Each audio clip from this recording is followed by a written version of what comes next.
AP శాసన మండలిలో గందరగోళం నెలకొంది. మంత్రి అనిత వ్యాఖ్యలకు నిరసనగా వైసీపీ వాకౌట్ చేసింది. సభ్యుల మీద కేసులపై అనిత వ్యాఖ్యలు చేశారు. సంబంధం లేని అంశాలు సభలో లేవనెత్తుతున్నారంటూ బొత్స అసంతృప్తి వ్యక్తం చేశారు. అనిత వ్యాఖ్యలకు నిరసనగా వైసీపీ సభ్యులు సభ నుంచి వాకౌట్ చేశారు.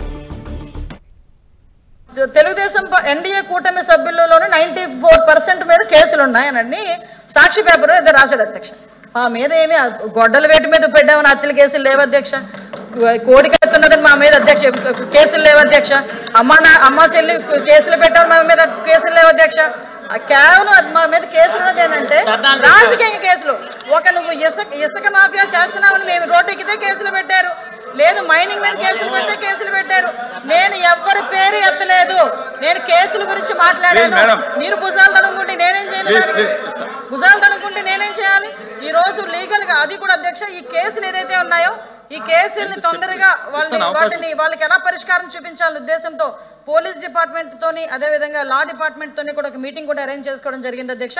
దీని మీద యాజ్ ఎల్ యాజ్ పాసిబుల్ ఒక మంచి న్యూస్ రావాలని నేను కూడా మనస్ఫూర్తిగా కోరుకుంటున్నా. దానికి హోమ్ డిపార్ట్మెంట్ లా డిపార్ట్మెంట్ రెండు కూడా కోఆర్డినేషన్ తో పనిచేస్తున్నాయి. గవర్నమెంట్ కూడా దీనికి పూర్తి మద్దతు కూడా ఇస్తుంది అధ్యక్ష. సభ్యులు వచ్చి ప్రశ్న అడిగిన దానికి సమాధానం చెప్పి, లేదు అవసరమైనప్పుడు వచ్చి కొంత బ్యాకిస్టిక్ అయితే పర్వాలేదు అధ్యక్ష అయితే పర్వాలేదు అధ్యక్ష. కానీ ఇక్కడ ఈ సభలో ఏమవుతుందంటే ఎంతసేపు 10-16 సంవత్సరాలు అయినప్పటికీ కూడా ఈ ప్రభుత్వానికి చేతకానట్లు ఈ ప్రభుత్వానికి వచ్చి ఇంకా గత ప్రభుత్వంలో జరిగింది చెప్తుంది. మరి ఈ ప్రభుత్వం ఏం చేస్తుంది అధ్యక్ష? దేనికి అధ్యక్ష? కాబట్టి అధ్యక్ష